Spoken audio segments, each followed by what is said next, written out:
पोलिसांवर दगडफेक करून शासकीय कामात अडथळा आणल्याप्रकरणी 125 जणांविरोधात गुन्हा दाखल, 8 जण ताब्यात, 3 दिवसांची पोलीस कोठडी. नांदणी येथील स्वस्तिश्री जिनसेन भट्टारक पट्टाचार्य महास्वामी संस्थान मठाकडील महादेवी हत्तीणीला गुजरातच्या Radhekrishna elephant welfare trust Jamnagar येथील पथकाकडे हस्तांतरित करताना पोलिसांवर दगडफेक करून त्यांना जखमी केल्याप्रकरणी तसेच शासकीय वाहनांवर दगडफेक करून त्यांचे नुकसान करीत शासकीय कामात अडथळा आणला म्हणून 39 जणांसह अनोळखी 125 जणांविरोधात शिरोळ पोलिसात गुन्हा दाखल करण्यात आलाय. ही घटना सोमवारी रात्री 11 ते मंगळवारी रात्री 1 वाजण्याच्या दरम्यान नांदणी येथील भरत बँक ते श्री दिगंबर जैन क्षेत्र निषेधिका परिसरात घडली. या प्रकरणी पोलीस हवालदार रामगोंडा कलगोंडा पाटील यांनी फिर्याद दिली आहे.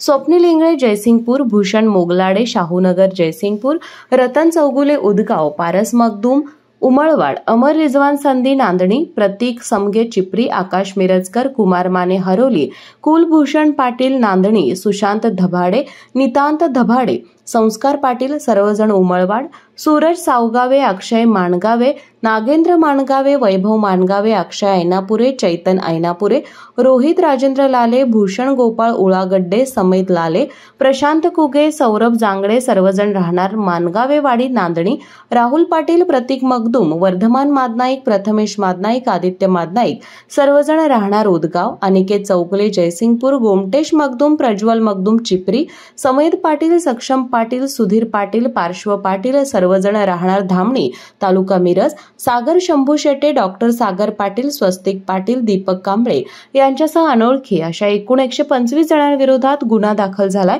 यापैकी एका अल्पवयीन मुलाचाही समावेश आहे. संशयितांपैकी एकूण 8 जणांना ताब्यात घेतलं असून त्यांना जयसिंगपूर येथील न्यायालयात हजर केलं असता न्यायालयाने दिनांक 31 जुलैपर्यंत 3 दिवसांची पोलीस कोठडी सुनावली आहे. अधिक तपास पोलीस निरीक्षक शिवाजी गायकवाड करत आहेत. बाळ, फ्रीजमधून श्रीखंड काढ ना. आम्ही पूर्वी घरीच बनवायचो श्रीखंड. त्याची चवच वेगळी होती. आता काय सगळं रेडीमेड. आजी, हे श्रीखंड खाऊन बघ. आज तुझ्या आईनं घरीच बनवलं की काय? हे आहे गोकुळचं श्रीखंड. अगदी जिभेवर रेंगाळणार. जिभेवरच नाही तर मनावरही रेंगाळणार. गोकुळ श्रीखंड, मनावर रेंगाळणार.